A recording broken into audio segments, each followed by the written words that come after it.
ongepaste appjes, seksueel grensoverschrijdend gedrag. Zelfs verkrachting. Bij elkaar gaat het over 19 vrouwen die hun beklag doen over bandleider Jeroen Rietbergen. Woede en ongeloof, dames en heren. Tientallen slachtoffers doen hun verhaal.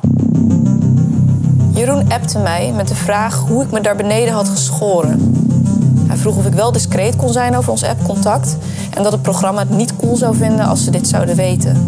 Later stuurde hij me een dickpic. En de reactie van John de Mol. Ik moet je zeggen dat ik behoorlijk in de war ben van wat ik net allemaal heb gezien. John de Mol zegt dat hij maar 1 melding heeft binnengekregen. Ik vind dat wij voldoende loketten hebben om misstanden te melden. Er was niemand bij wie je hierover terecht kon. En ik was bang voor wat er over praten zou doen met mijn positie. Het feit dat wij in ieder geval de loketten hebben en ik ervan overtuigd ben dat als bij die loketten een aanklacht of een melding zou worden gemaakt van fout gedrag, dat onmiddellijk ingegrepen zou worden. Okay. Dat durf ik allebei mijn handen voor in het vuur te steken. Ik was mijn blind audition aan het voorbereiden. Jeroen gaf me telkens complimentjes. Op een gegeven moment vroeg hij: hoe oud ben je? Ik zei 17. Hij antwoordde: oh, daar voel je niks van. Vrouwen hebben kennelijk een soort schaamte. Ik weet niet wat het is, maar ik kan nu het alleen maar verwoorden in een oproep. Praat, zeg het. Dat was hem. Oké. Ik heb nog 1 dingetje voor je. Ik heb dat zelf eventjes geknutst met een screenshot, omdat ik niet wist hoe ik het moest uitprinten. En je vroeg om protocollen, hè? Ja. Dit is even heel klein lezen, maar hier heb ik een overzicht even laten maken over alle protocollen die wij binnen het Talpa-netwerk hebben. Vertrouwenspersonen, wat je krijgt in je personeelshandboek met dingen naar de website die we hebben. Mocht er straks nog een aflevering 2 komen, waar wederom dingen zijn waarvan je vindt dat ik moet reageren, ga ik dat doen. Ja, helder. Ja, dan bel Paul, dat is goed. Ja, dat kan. Ja. Ja, absoluut. Zeker.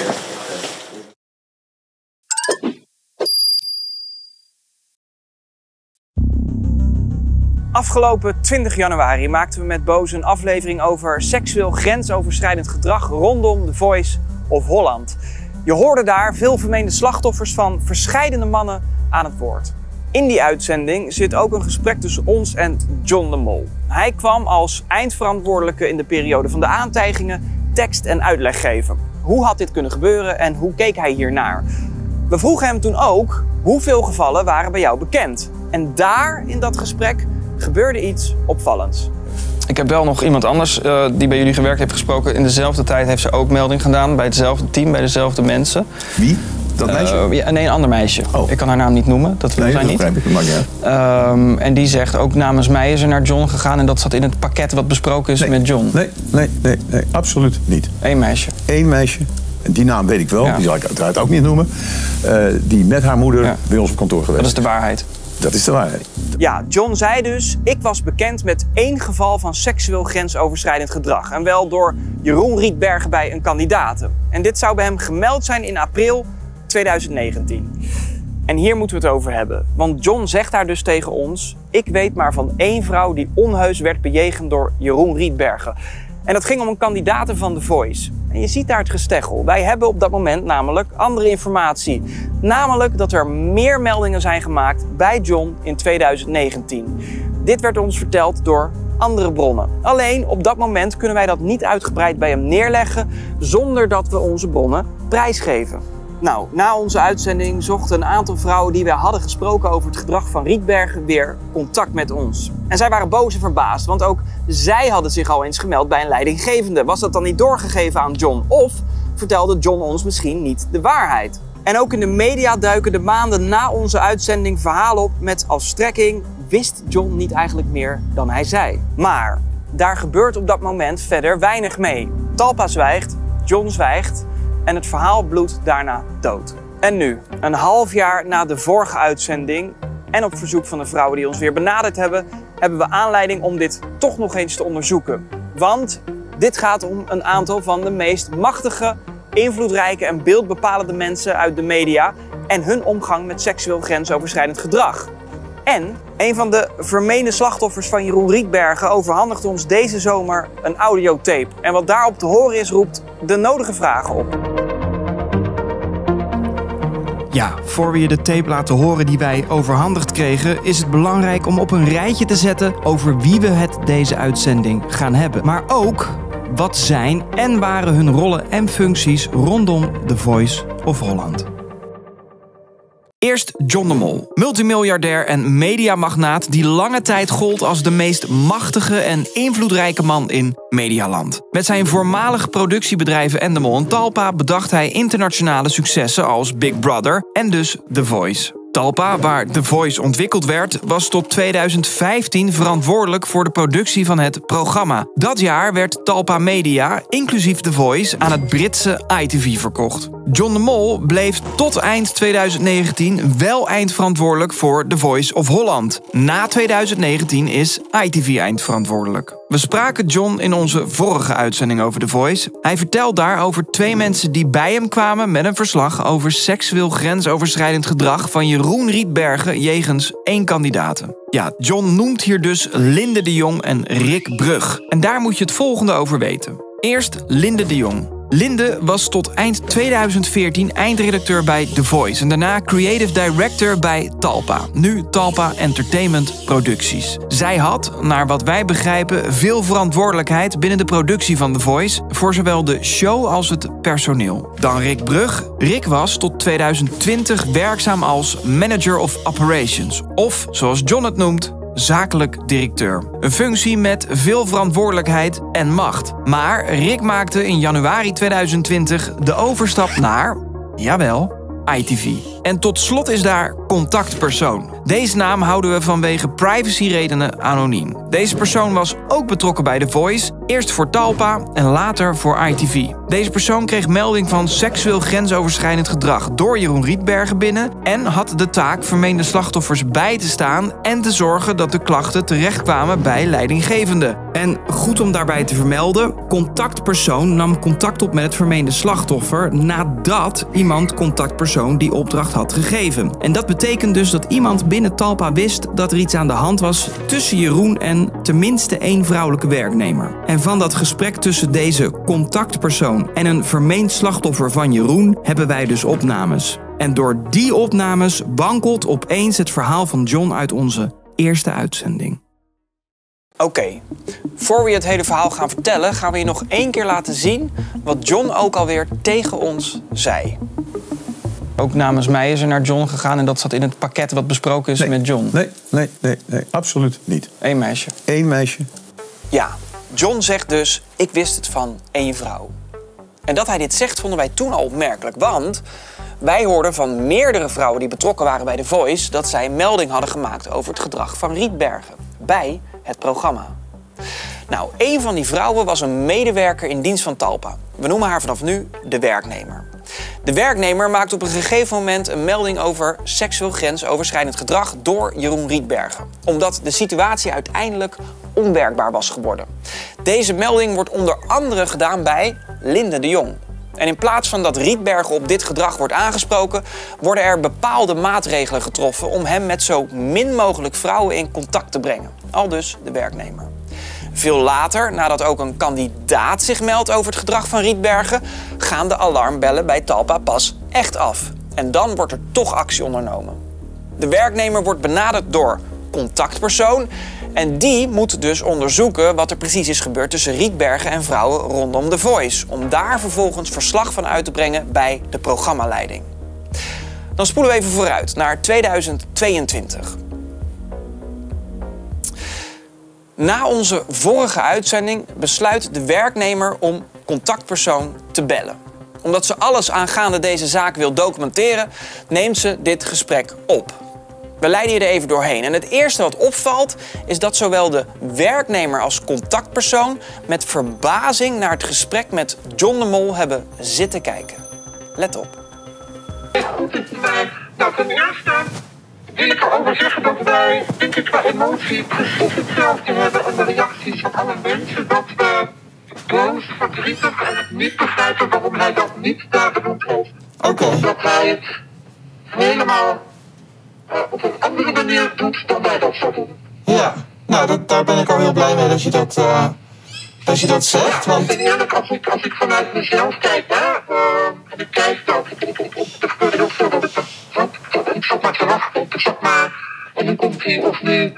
Dus exact hetzelfde, exact hetzelfde management, exact hetzelfde, dat is ons nieuwe management nu, hè? Ja, boosheid, verdriet en onbegrip. Want John zou ons mogelijk iets niet verteld hebben. En wat dat precies is, daar komen we zo op. Ook hoor je contactpersoon hier de naam Rick noemen. En dat is dus Rick Brug, naar wie John in ons vorige gesprek dus refereerde als toentertijd zakelijk directeur bij Talpa. Hij is, net als contactpersoon, inmiddels overgestapt van Talpa naar ITV. Op de audiotape hoor je dus dat de contactpersoon en Rick Brug met verbazing naar de reactie van John zouden hebben zitten kijken. Maar waarom nou die verbazing? Nou, luister maar. En heeft Rick daar iets over te zeggen? Weet hij daar meer vanaf? Wat daar de reden van is? Nee, helemaal niet. Hij is verbaasd zich. Ja. Dat is dus, ik denk zo. Want even voor de duidelijkheid, want Rick en Linde zijn toch samen naar John gegaan met het verslag? Ja. Precies, Rick en Linde zijn samen naar John gegaan met het verslag. En John zegt ook tegen ons dat er verslag is uitgebracht bij hem door Rick en Linde. Toen kwam Linde de Jong, de CD, Creative Director. Dat is de hoogste in rang bij een productie. Samen met mijn zakelijk directeur Rick Brug op mijn kantoor. Met het verhaal over Jeroen Rietberg. Maar dat zou gaan over één vrouw, een kandidaat. Dit gaat dus niet over de melding van het vermeende slachtoffer van de tape. En inderdaad, op de tape spreken ze ook over de melding van de kandidaat waar John naar refereert. Ik dacht, ik wil wel even met jou checken van, is er dan iets anders gezegd dan hoe het is gegaan? Niets. Dus ik zal het nog herhalen. Ik ben ingeroepen op het punt dat ze signalen hadden gekregen van jullie allemaal, hè, van nou, er speelde wel wat. Het balletje is gaan rollen doordat een kandidaat inderdaad heeft aangeklopt. Wat natuurlijk al raar is dat als een kandidaat aanklopt, dat er wel onderzoek wordt gedaan. En als alleen een medewerker dat doet, dan niet. Dus, wat horen we hier? Nou, contactpersoon werd ingeschakeld nadat er signalen binnenkwamen van een kandidaat. We kunnen hieruit dus in ieder geval opmaken dat er een melding was van een kandidaat waar John naar refereert. Maar dus ook een melding van de werknemer uit onze tape. En dat is al een ander verhaal dan waar John het over heeft. Is dat dan alles? Nee. Ja. Wat ik heel ingewikkeld zelf ook vind, is dat je zelf nu via de media hoort wat er gebeurd is. Ja. En ik met jullie toen betrokken ben bij 4 mensen, 4 vrouwen die ik gesproken heb en ook terug heb gegeven. En de terugkoppeling van John, hij kreeg de vrees wat en belooft dat dat gaat niet meer gebeuren. In hoeverre je achteraf en toen ook al dacht ik ook dan moet je eruit. Ja, let op. Het gaat hier dus volgens contactpersoon om een dossier van 4 vrouwen. 4 vrouwen die melding zouden hebben gemaakt van seksueel grensoverschrijdend gedrag van Jeroen Rietbergen. Niet 1, maar 4. En er zou een terugkoppeling zijn geweest van John met de belofte dat dit nooit meer gaat gebeuren. Dus, welke 2 scenario's lijken er over te blijven na het horen van de verhalen van de vermeende slachtoffers van Rietbergen in combinatie met die tape die wij hebben? Nou, het ene scenario is, John vertelde ons niet de waarheid tijdens het gesprek in de vorige uitzending. Hij zegt dat hij het wist van 1 vrouw. Wij spraken al zeker 2 vrouwen wiens melding direct bij Linde de Jong terecht zou zijn gekomen. Van wie zeker 1 kandidate, wat John ook beaamde, en zeker 1 werknemer van Talpa. Vandaar dan ook het gesteggel tijdens ons vorige gesprek. Wat ik begrepen heb is dat er toen wel al bekend was dat het om meerdere vrouwen zou gaan. Nee. Dat is bij jou niet bekend? Nee, absoluut niet. Okay. En op de tape spreekt contactpersoon dus zelfs over een dossier van 4 vrouwen. Ook opvallend is een berichtje dat de werknemer in april 2019 krijgt van contactpersoon. contactpersoon vraagt haar of ze haar mag bellen voor een terugkoppeling van het gesprek dat Rick en Linde met John hebben gehad. En dit valt precies in de periode waar John het in vorige uitzending over had. Nou, eigenlijk begint voor mij deze film pas in april 2019. Ja. Nou, kort daarna, begin mei 2019, appt de werknemer een naaste van haar. In dit appje, wat wij hebben, vertelt ze over de terugkoppeling van contactpersoon. En in dat appje uit 2019 staan de volgende dingen. 1. Linde en Rick zijn met het hele verslag naar John gegaan. 2. John was woest en Jeroen moest op gesprek. 3. John had aangegeven dat er moest worden teruggekoppeld dat Jeroen hard was aangepakt. En 4. Het zou nooit meer gebeuren. Klinkt het bekend? Nou, dat kan kloppen, want het is nagenoeg precies hetzelfde verhaal dat John ons 3 jaar later vertelde. Een verhaal waar de werknemer in 2019 dus al mee kwam. Terwijl John in zijn gesprek met ons het niet over haar zaak heeft. Ik was even sprakeloos. En daarna werd ik echt razend. En wat ik toen heb gedaan is direct Jeroen Rietbergen gebeld. Ik heb hem toen echt een half uur lang alle hoeken van de kamer laten zien. En ik heb zelfs 2 keer moeten inhouden om hem niet gewoon plat op zijn bek te slaan. En ik heb hem toen verteld dat als hij dit nog 1 keer zou doen, maar ook maar een letter zou appen naar een vrouw binnen The Voice, of het nou een deelnemster was of een medewerkster, of maakt niet uit, dan zou hij de tijd niet eens krijgen om de app af te maken, want dan zou ik hem echt met kop en kont beetpakken en eruit gooien. Ja. Inclusief alle consequenties naar buiten toe. Ja. En daarnaast stuiten we op dit stukje uit het statement van Rietbergen in januari. Van dit alles ben ik mij al een aantal jaren zeer bewust, vanaf het moment dat ik door mijn opdrachtgever streng ben aangesproken op mijn gedrag. Voor mij was meer dan duidelijk dat mijn gedrag richting een aantal personen ontoelaatbaar was geweest. Ook Rietbergen zelf heeft het dus over een aantal personen.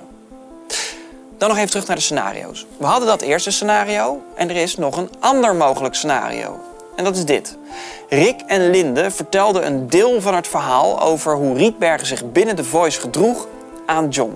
In dit scenario hebben Rick en Linde alleen over de kandidaat aan John verteld en niks over de melding van de andere vrouwen, waaronder die van de werknemer. En dat zou betekenen dat John ons, zonder dat hij het wist, niet de waarheid vertelde. Waarom is het nou zo belangrijk dat we erachter komen hoe dit precies zit? Allereerst, de vrouwen die ons hebben benaderd voelen zich in deze door zowel ITV, Talpa als John niet serieus genomen. En dat doet pijn. En de optelsom van alles wat je net hoorde zou ook kunnen betekenen dat Talpa en The Voice jarenlang werden gerund door leidinggevenden die klachten over seksueel grensoverschrijdend gedrag bij personeel niet zodanig serieus namen dat er op tijd werd ingegrepen. En dat zij mogelijk deze niet bij de eigenaar van het bedrijf neerlegden. Totdat er dus een kandidate van The Voice aan de bel trok. Ook belangrijk om te vermelden is dat wij het afgelopen jaar van een veelvoud aan bronnen hebben gehoord dat het op de werkvloer al heel lang bekend zou zijn dat Rietbergen zich misdroeg tegenover vrouwelijke collega's. Of, zoals het in onze vorige uitzending al te horen was, de programmaleiding deed het af met een grapje of er werd gezegd dat Rietbergen nou eenmaal zo is. Goed, de vraag is dus, wie heeft hier nou niet de waarheid gesproken? Waren dat Linde en Rick tegen John of was het John tegen ons? Of bestaat er nog een ander scenario dat wij misschien nog wel moeten horen? Met de getuigenverklaringen, screenshots van appjes en de audiotape op zak besluiten we eerst maar eens een rondje te gaan bellen naar de betrokkenen. Wat we gaan doen is een aantal mensen bellen. Ja. Gewoon om nog eens even wat extra vragen te stellen. En we gaan bellen met de mensen over wie gesproken wordt op de tape. Die het zouden moeten weten. Dat zijn dus Linde en Rick. Ja. Linde en Rick hebben al uitgelegd wie dat zijn en waarom het interessant is. We gaan gewoon een rondje bellen. Vandaag, morgen, overmorgen, zolang het nodig is. Wie was nou waarvan op de hoogte? Ja, wie was waarvan op de hoogte? Wie heeft wanneer wat tegen wie verteld? Waarom hebben wij andere informatie? Ja, en waarom strookt dat niet helemaal met wat wij zo ver dachten te weten? Precies. De rekensom klopt niet. Bellen? Ja. Hi Rick, je spreekt met Tim Hofman van Boos BNNVARA. Hallo. Hi Rick, hi. Ik heb een paar korte vragen voor je. En ik zou... Ik zit alleen... Dat is gek, maar ik zit alleen in een meeting. Dus mag ik jou straks over terugbellen? Zeer zeker, ja, zeer zeker. Bel ik je terug. Oké, hoi hoi. Jo, hoi hoi. Ja, nou, Linda even snel dan.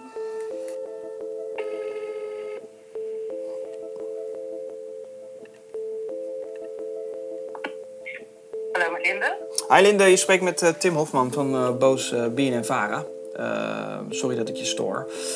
Wij zijn... Hi, hallo. Hi. Goed je in het echt te spreken. Ik denk dat we hebben elkaar misgelopen in de vorige uitzending, maar we maken een nieuwe.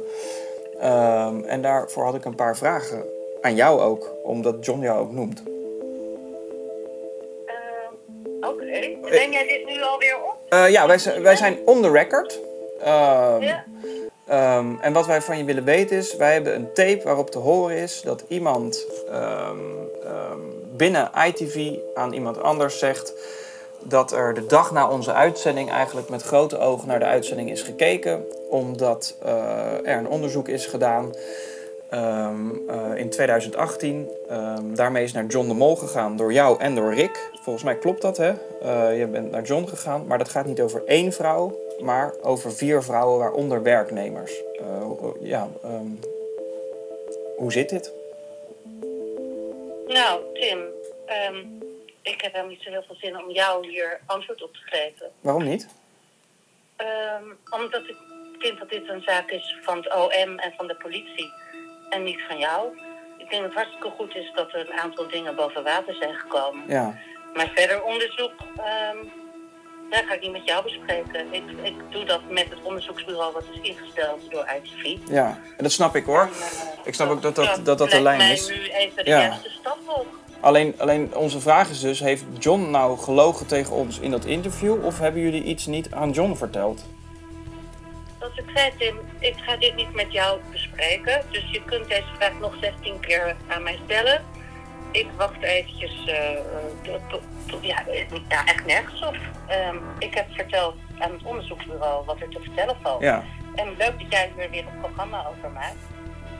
Je klinkt een beetje alsof uit de hoogte. Volgens mij is dit een vrij serieus onderwerp. Ik denk dat wij ook volgens mij daar vorige keer heel gedegen mee om zijn gegaan. Dat proberen we nu ook te doen. Niet, dus het heeft geen nut om mij uit de hoogte te noemen. En daarmee denk ik ook dat dit gesprek vrij snel ten einde. Maar is dit... Maar het is toch een vrij serieuze vraag die ik stel? Ja, maar toch niet vanuit jou per se. Maar ik denk... waarom zou ik hier met jou over willen praten? Omdat wij het onderzoek geopend hebben. Ja, en dat heb je ook hartstikke goed gedaan. En daarom is het ook heel goed dat er een aantal dingen uit zijn gekomen. En verwacht ik dat het Openbaar Ministerie dit bijzonder serieus opneemt. Oké, dus ik kan jou niet vragen hoe is dat nou intern gegaan en gaat het over 1 of 4 vrouwen? Ik ga jou helemaal niet vertellen over hoe ik mijn werk doe of heb gedaan. Volgens mij is alles al verteld van hoe het gegaan is. Nou, dat is dus niet zo. Dus als je nog vragen hebt, geen idee. Zal ik ze je mailen? Nou, ik heb helemaal geen zin om met jou hier gaan samen te werken. Maar waar ligt het probleem nou precies? Is het iets persoonlijks? Ik ben klaar. Ik heb je even aangehoord. Ik heb hier niet zoveel zin in. Ik hoop dat je een fijne dag hebt verder. Tot ziens. Oké, dag Linde. Nou, ik weet even niet zo wat ik moet zeggen. Ik weet ook niet zo goed wat ik moet zeggen. Dit is dus de eindredacteur waaronder veel van dit gebeurd is. Ja, heel weinig zin om meer vragen over te beantwoorden. Nee, ja, dat kan. Maar het was nu echt alsof wij de boosdoeners waren. Als die vrouw achter je moet staan op de werkvloer, dat is ook jammer. Moeten we Paul even bellen? Ik zal Paul gaan bellen. Paul Remmer. Hi Paul, je spreekt met Tim Hofman van Boos BNNVARA. Dag Tim. Hey Paul. Wij willen graag aanspraak maken op het aanbod van jou en John voor een tweede gesprek met John op korte termijn over de zaak van vorige keer. En wat is daar de aanleiding voor? De aanleiding is dat wij een tape hebben waarop iemand binnen ITV zegt met grote ogen en Rick naar het interview met John hebben gekeken, omdat John daar zegt dat hij het wist van 1 vrouw. Terwijl zij zeggen we zijn naar John gegaan met een dossier over 4 vrouwen. John heeft het daar over een kandidate Dat hebben wij later nog uitgezocht. En dat onderzoek, specifiek die casus, zou dus over 4 vrouwen gaan. Horen wij vanuit meerdere hoeken. En dus ook iemand van intern bij ITV. En diegene zegt dat expliciet, dus in een opgenomen gesprek. Ik ga eens even met hem overleggen hoe die hierin staat. Ja, nou ja, jullie hebben het expliciet aangeboden. I know. Ja, allebei. Als er een programma 2 komt of een programma 3 komt, heb ik eigenlijk een vraag. Is als dat ook over de Voice gaat en daar weer nieuwe informatie naar voren komt, hè, ben je dan van zins om, dan bied ik je aan dat wij eenzelfde setup willen doen. Ik kan hem niet dwingen, hè? Dus uiteindelijk is zijn beslissing of wat hij wil en wat hij Zeer zeker, zeer zeker. En goed om te weten dat het gaat ook om werknemers. Ja. Nou, dat is allemaal niet vrij weer. Ik ga eens even bellen en kom er zo snel mogelijk bij je. Oké, Paul. Spreken we later. Ja. Oké, tot later. Oké, hoi. Ja, die moet weer een pittig gesprek met John gaan voeren. Hij zei het ook. Het is niet vrij, dit. Nee, dit is weer niet best. Ik heb een appje van Rick. Hey Tim, ik neem aan dat je me wil spreken met betrekking tot The Voice. In dat geval graag gebruik maken van de communicatieafdeling van ITV. Dank en groet, Rick. Hey Rick, nee. Want het gaat over jouw rol specifiek. Daar hebben we wat vragen over. Wil je typen? Ja. Nou hoor. Hi Paul, met Tim. Hey Tim, goedemorgen. Hallo, goedemorgen. Komt het gelegen dat Ja, ik nu even bel? zeker. Heb jij John nog gesproken? Ja, zeker met John gesproken. Oh, wat zegt hij? Kijk, het volgende is even de vraag. We hebben niks te verbergen. We willen overal aan meewerken. Maar wel als het concreet is. Ja. Anonieme bronnen, anonieme telefoontjes, anonieme beschuldigingen, daar hebben we er zoveel van gezien de afgelopen tijd. Ja. Daar kan je niet meer op reageren. Nee, maar gewoon niet. Het ding bij ons is, dus we kunnen dat ook concreet maken hoor. Dus dat anonieme telefoontje is niet anoniem hoor. Dus wij weten heel goed over wie we het hebben. Net zoals dat we dat de vorige keer daarover hadden. Ja. Dus wij kunnen dat wel concretiseren en even een vragenlijstje. Dan weet je waar het over gaat en dan kunnen we het op camera bespreken. Oké. Nou, laten we dat zo doen. Ik stuur jou mijn... Ja, als je wil graag. En dan spreken we elkaar later op. Helemaal goed. Oké, Paul. Oké. Tot later. Hoi, hoi. Doei. Oké, Rick Brug vraagt ons te mailen naar zijn huidige werkgever ITV. En dat is opmerkelijk, want dit alles gaat over zijn tijd bij Talpa. Maar we besluiten het toch te doen. En hoewel Linde niet mee wil werken aan ons programma, mailen we haar alsnog de vragen. En ook sturen we onze vragenlijsten naar Paul Reumer en John de Mol bij Talpa. En de strekking van de vragenlijsten is dus: wie wist nou wat, maar loog tegen wie en waarom? Goed, we gaan het hebben over de wederhoor. En dat is nogal interessant geworden. Ja, zeker. Even samenvattend, we hebben natuurlijk een rondje gebeld en we hebben ook vragenlijsten gemaild. Ja. Dat hebben we gedaan naar contactpersoon en naar Rick. Ja. Dat is de club van ITV. Die vroeg ons ook, zet ITV in de CC. Dat hebben we gedaan, daar hebben we wederhoor van gehad. Ja. En dat hebben we gedaan naar Linde persoonlijk. En John de Mol via Paul Reumer. Ja, dat is vorige keer eigenlijk. Ja, de zakelijk directeur van Talpa Entertainment Productions. Ja. Die spreekt namens John. Ja, we hebben John overigens ook gemaild, maar we krijgen antwoord van Paul. Laten we beginnen bij de club van ITV. Yes. Oké. We hebben dus gevraagd aan zowel contactpersoon als Rick, hoe zit dit nou? En bij contactpersoon was de vraag van, joh, we horen je dit zeggen op een tape. Ja. We hebben dit van meerdere bronnen bevestigd gekregen. Willen we dat van jou ook nog bevestigd krijgen? Ja, precies. Aan Rick hebben we gevraagd, joh, wij horen dit. Wat is jouw rol nou precies geweest? Ja. En wat heb jij nou wel en niet tegen John de Mol gezegd? Ja, jij zou op de hoogte zijn van 4 meldingen vanuit contactpersoon. Ja. Dit verslag zou bij John terecht zijn gekomen. We krijgen eigenlijk alleen een statement van ITV terug. Ja. Uit Engeland. Ja. Het is een Engelstalig statement. En samenvattend komt het erop neer. Wat zij zeggen is, wij zijn bezig met dat onderzoek. Van Doorne hebben zij ingehuurd. Ja, advocatenkantoor. En dat onderzoek, daar gaan we op wachten. En verder zeggen we eigenlijk niks. Nou, dat klinkt plausibel in eerste instantie, maar dat is het niet. Nee. Om het volgende. Allereerst, zowel contactpersoon als Rick werkt toentertijd bij Talpa. Ja. Dus dit is eigenlijk geen vraag aan ITV. Nee, die 4 meldingen zijn gedaan bij Talpa, bij deze mensen. Ja, dus ITV staat hier eigenlijk buiten. Ja. Het tweede is, dit gaat over hen persoonlijk. Het gaat over persoonlijke kennis en persoonlijk handelen. Precies. In die tijd, 2018, 2019. Wat wisten zij, wat hebben zij gezegd en tegen wie? Bij Talpa. Bij Talpa. We hebben Rick nog even een keer gebeld. Ja. Die verwees ons naar dat onderzoek. Wij dachten, we gaan hem toch nog een keer bellen. Precies, want dat zegt niet zoveel, het onderzoek voor ons. Dat klinkt zo. Hebben jij en Linde nou aan John verteld over die ene kandidaten en die werknemers die uit dat verslag van die 4 vrouwen komen van... Ik begrijp volledig je punt. Maar ik blijf toch voor nu bij mijn verhaal. Ja. En dat is dat ik alles wat ik daarover te melden heb, naar eer en geweten, overigens al voor jullie vorige uitzending gemeld heb bij Van Doorn. Want ik zat op de dag van de uitzending. Ja. En daarvoor al bij mijn huidige werkgever ITV. Ja.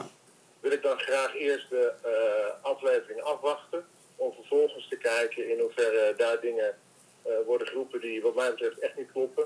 En waarvan ik het vermoeden heb of vind dat ik daarop moet reageren. Ja. Nou, Rick zegt hier een paar belangrijke dingen. Ja, de opvallendste zijn: 1. Hij wil niet met ons praten. Nee. 2. Hij zegt, ik heb naar eer en geweten aan Van Doorn verteld wat ik wist. Ja. En voor onze uitzending al aan ITV, waar hij nu dus werkt. En dat is fascinerend. Ja. Want, wat vertelde ITV aan ons? En dit is even een heel klein zijpad. Namelijk, wij weten van niks. Nee, helemaal geschrokken, wisten van niks. Nee, statement aan ons en aan de pers. Wij weten van niks. Nou, wat zegt dat nou? Dat deze rekensom niet klopt. Waarom is dat relevant? Dat is relevant omdat Rick ook bij Van Doorn dus zijn verhaal heeft neergelegd. Precies.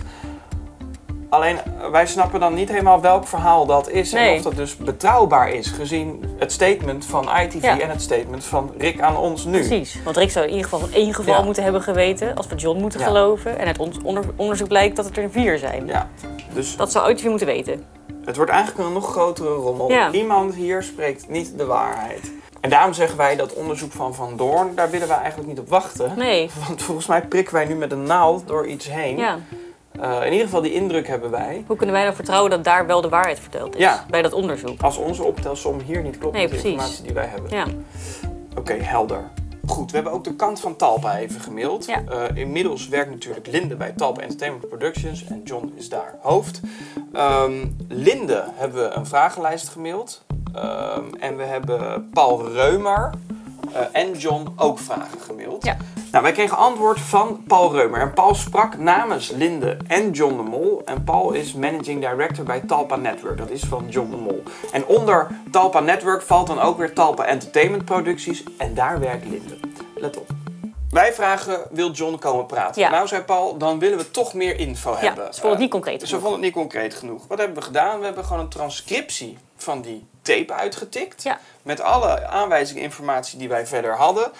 Zelfs de naam van contactpersoon hebben zij. Kunnen ze allemaal checken. Het enige wat we gedaan hebben is de naam van degene die door Jeroen werd lastiggevallen geanonimiseerd op haar verzoek. Ja, precies. Nou, dus geen heel gek verzoek. Is ook niet heel anders dan hoe we de vorige uitzending hebben gemaakt. Nee. Het is ook duidelijk dat de vrouwen om wie dit gaat willen zoveel mogelijk uit het zicht blijven van de mensen waar ze de dupe van zijn geweest. Niet zo gek lijkt me, Nee, toch? dat is niet zo vreemd. Dat is het enige wat we gedaan hebben. Nou, toen kregen we een mail terug.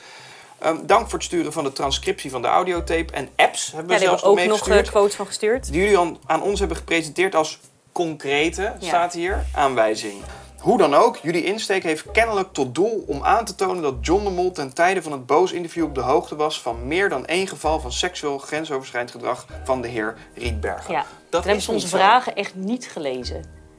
Onze vragen zijn letterlijk, hoe zit dit? Ja. Het kan namelijk ook zo zijn dat Rick en Linde de waarheid niet aan John hebben verteld. Precies, dat hij echt maar van 1 geval op de hoogte was. Dat zou best kunnen, hè? Precies, en dan is dat het antwoord. Ja, dat kan ook. Dat zou ook heel een antwoord goed kunnen. Ja, dat zou heel goed kunnen. Dat is onze vraag. Er staat nergens in onze mails, en dat hebben we ook niet in deze uitzending gedaan. John heeft gelogen. Nee. Onze vraag is, Waar zit de kink in de kabel? Ja. Want iemand hier heeft niet de waarheid verteld en heeft jarenlang dit gedaan. Oké, na deze mail, dit was natuurlijk een reactie op het transcript, kwamen ze nog met een officieel antwoord op onze wederhoorbrief. Ja, een officieel statement. Ja. Dat hele statement is overigens net als alle andere statements, mailconversaties en alle andere stukken die belangrijk zijn te lezen via de link onder deze video. Ja, wel geanonimiseerd weer, want zij noemen zelf namen hierin die wij niet willen noemen. Nee, de kern van dat statement laat zich eigenlijk vertellen in deze alinea. Ja. En die is als volgt. Daarnaast wordt gesproken over zeker 4 meldingen van seksueel grensoverschrijdend gedrag van Jeroen Rietbergen. En de stelling dat Linde de Jong en Rick Brug op zeker 1 moment naar John de Mol toe zijn gegaan met een verslag naar aanleiding van deze 4 meldingen. Nog dat verslag, nog een dergelijk gesprek is bekend bij Linde de Jong en of John de Mol. Samengevat, zowel Linde als John zeggen hier nee. Wij waren hier helemaal niet van op de hoogte, behalve dat ene geval. Natuurlijk. Behalve dat ene geval. Ja. En dit is heel opvallend, want, en daar willen we jullie graag nog even opwijzen. 1. Meerdere bronnen zeggen direct met Linde contact te hebben gehad over het lastigvallen en het grensoverschrijdende gedrag door Jeroen Rietbergen. Ja. 2. Wat wij ook horen, continu, is dat het al jaren bekend was wie Jeroen Rietbergen was, wat hij deed, hoe hij collega's lastig viel binnen The Voice en binnen Talpa Producties. Ja. En zij met haar hoge functie op dat moment binnen The Voice. Ja, ook als een tijd lang als eindredacteur en daarna als creative director. Precies. Dan kan het, dan is onze vraag in ieder geval, heb jij daar dan nooit notie van gehad? Precies. En ook daarvan had je geen idee wat er op de werkvloer gebeurde? Nee, en ook daarvan horen wij dat had zij wel. En we hebben natuurlijk de bewijsvoering die we net allemaal hebben laten zien. Dus het is heel opmerkelijk. Het is echt opmerkelijk. Dat Paul hier zegt dat en John en Linde hier niks van wisten. Verder opmerkelijk in ons mailverkeer met Reumer en Talpa is dat ze boos lijken te verdenken van een vooropgezet plan om, zoals zij zeggen, contactpersoon in de val te lokken met opnames. En dat is niet zo. Dit gesprek vond in januari na onze uitzending plaats en wij kregen de tape pas in juni. Daarnaast schrijft Talpa dat wij kennelijk de insteek hebben om aan te tonen dat John de Mol gelogen zou hebben. En ook dat is niet zo. We vragen ons wel af wie er nou loog. Rick en Linde tegen John of John tegen ons. Hoewel we formeel gezien wel van alle betrokken partijen antwoord op onze vragen hebben gehad, is dat inhoudelijk dus niet bepaald het geval. En dus besluiten we toch nog eens langs te gaan bij zowel ITV als Talpa. Goed, nog even. Waar gaat het ook weer over? Ja. Een aantal vrouwen heeft ooit bij Talpa en The Voice aangegeven, luister, werken met Jeroen Rietbergen kan niet. Het is onhoudbaar. Hij valt ons systematisch lastig met seksueel grensoverschrijdend gedrag. Doe hier iets aan. Ja, precies. Dat is gemeld bij onder andere Linde en bij een aantal andere mensen binnen The Voice en Talpa. Wat is daarmee gedaan? Nou, volgens die tape is daar dus mee gedaan. Het is gemeld bij John. Daar zeggen ze bij Talpa, dat is niet waar. Nee. Zelfs Linde, van wie wij horen van meerdere bronnen dat zij het weet, omdat het rechtstreeks ook bij haar gemeld en besproken is, zegt, dit is niet waar. Nee, wat zegt dat nou? Wat zegt dat? Dat zegt eigenlijk dat ze bij Talpa in ieder geval al zeggen wat de bronnen tegen ons zeggen. En wat er op de tape staat, dat is niet waar. Die bronnen liegen. En dat zijn dezelfde bronnen als waar John de Mol vorige keer heel serieus over kwam doen bij ons. Precies. Dat is wat ze daar zeggen. Nou, bij ITV, daar zeggen ze, luister eens, wij beroepen ons op het onderzoek.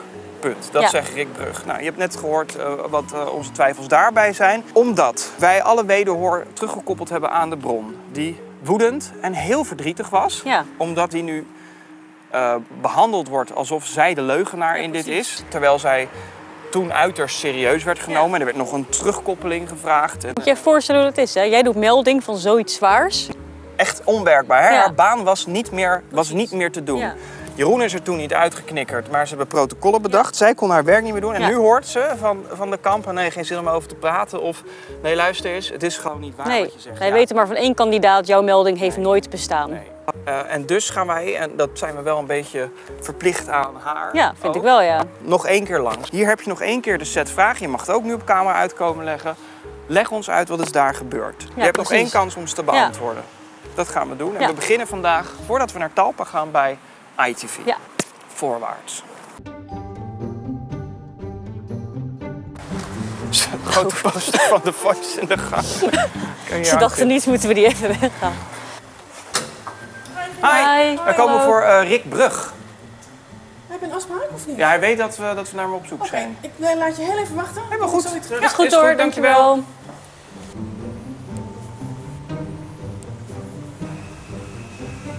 Er komt ze weer. Hallo. Sorry dat ik je even liet wachten. Nee, geeft helemaal niks. Helaas staat er geen afspraak gepland. Oké. Dus ik wil jullie verzoeken het terrein weer te verlaten. Dat is goed. Zou jij deze aan Rick Brug en communicatie willen overhandigen? Het zijn een envelop met vragenlijsten. Dat is alleen vragen. Opsturen lijkt me beter. Ja? Ja? Wil je ze niet aan? Nee, ik neem ze niet aan. Nee? Sorry, nee. Dat is niet gevaarlijk verder. Nee, dat maakt het niet uit, maar ik neem ze gewoon niet aan. Nee? Sorry. Doe er maar een postzegel op. Oké, Ja? dat is goed. Of Dan staat krijg met je... de briefbus of wat. Ja, dat is ook dan goed. Ja, waar vind zit ik die? ook goed, Waar maar zit die? De briefbus zit hier aan de voorkant. Aan de voorkant. Dan Oké. doen we de vragenlijst over seksueel grensoverschrijdend gedrag in de brievenbus. Ja, prima. ITV. Ja. Geen tijd, geen Nee, zin. We wachten niks willen onderzoek af. aannemen. We willen niks aannemen. Oké, duidelijk. Dat is goed. Zoals Rick het zei, dan wachten we de uitzending maar af. Ja, precies. Dan wacht Doen je we de dat. uitzending maar af. Dat is goed. Oké. Zeker, die is vrij helder, vrij duidelijk. Ja, hè? Door. Gaan we naar Volgende. Talpa. Ja.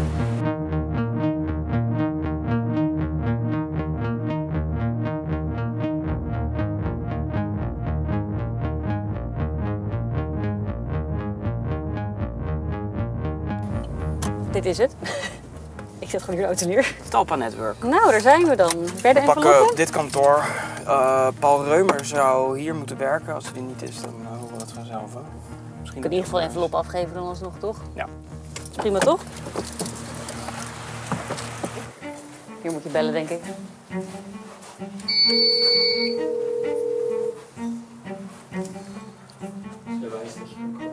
Oh, ja? Hi. Wij zijn op zoek naar of John de Mol, of Paul Reumer, of Linde de Jong. Ja. Wij buiten verwachten of hier? Of wat, Nee, je mag buiten even wachten. Ja, dat is goed. In de regen?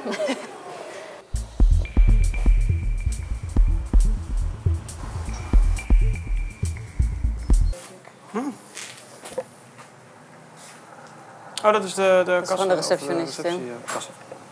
Hallo. Hi. Alle drie niet. Oké. Maar je kan Erna Smit, en dit is zijn nummer. De pers. Ja, over communicatie. Oké. Ja. Komt John hier wel eens? En communicatie, zitten die hier? Niet alles. Oké. Er zit ook een deel in Laren. Dus, Zou jij deze twee alleen af willen geven aan Ja, hen? natuurlijk. Dat is het enige eigenlijk. Nee, dat dit is voor verkeerde. John. Oh nee, sorry, deze. Die niet? Nog eentje? Deze twee. Die, Voor Linde de Jong en John de Paul. Mol. Ik kan aan Paul of aan hen persoonlijk. Aan hun persoon. Ja, Is goed. heel Ga ik graag. doen. Hey, dankjewel. Yes. Werk Dankjewel. nog. Oké, doei doei.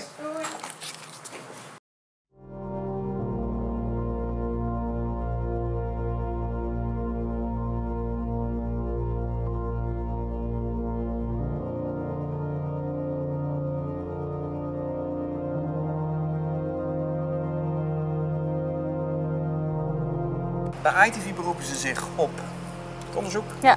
Talpa zegt verder niks. Nee. Eigenlijk moeten we nog één belletje plegen. Ja. Iemand wie we nog niet direct gesproken Nee, hebben. zullen we dat even doen? Ja.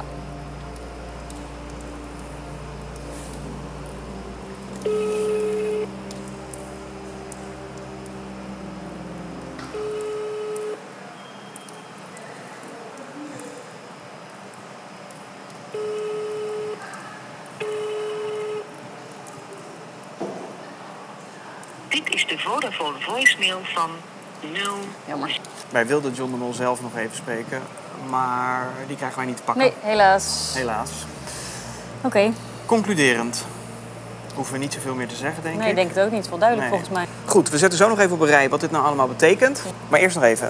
Werkt hier nou de afgelopen jaren bij Talpa, ITV of The Voice? Ja. En denk je, wacht, ja, ik weet eigenlijk ook meer. En ik durf dat anoniem aan ons te vertellen.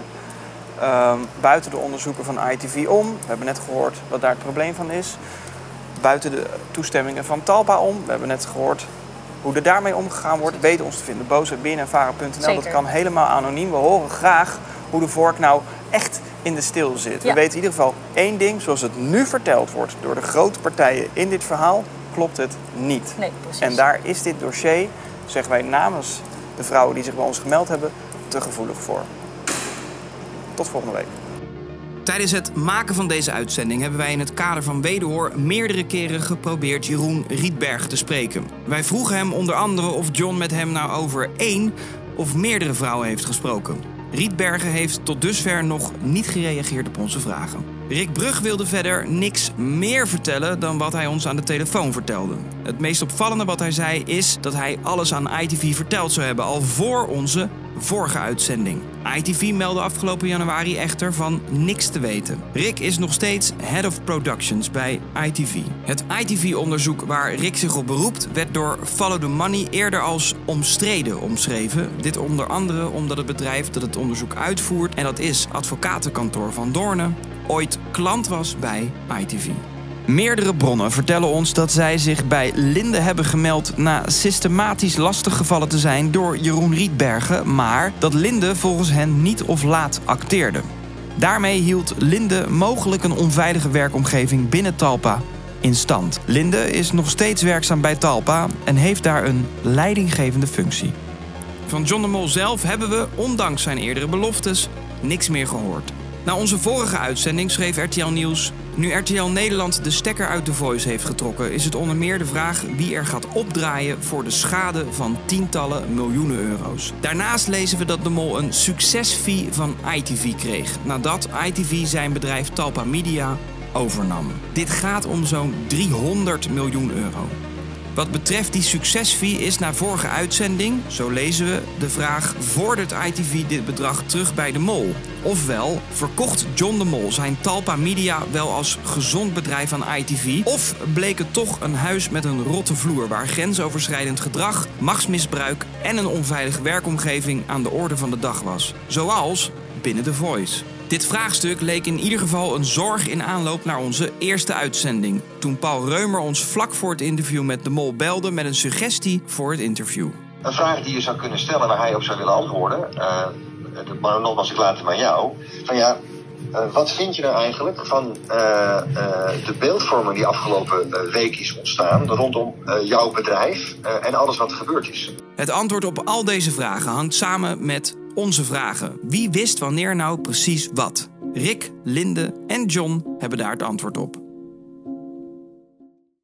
Ja, deze uitzending ging, net als de vorige uitzending over dit onderwerp, over macht. Mensen met macht en vooral hoe deze mensen omgaan met macht. En als je nou denkt, ja, dat vind ik heel erg boeiend, vertel me meer, dan hebben we goed nieuws voor je. Want vanaf aankomende zondag is er weer een nieuwe reeks van Pak de Macht, waarin we het gaan hebben over systemen en mensen met macht. Jawel, en deze keer met publiek en iets meer lachen en vooral goede verhalen. Met zondag. Als de overheid jou naait, hoe naaien ze dan terug? En we hebben Dick Benschop voor de camera, de CEO van Schiphol, over waarom het daar nu zo'n zootje is.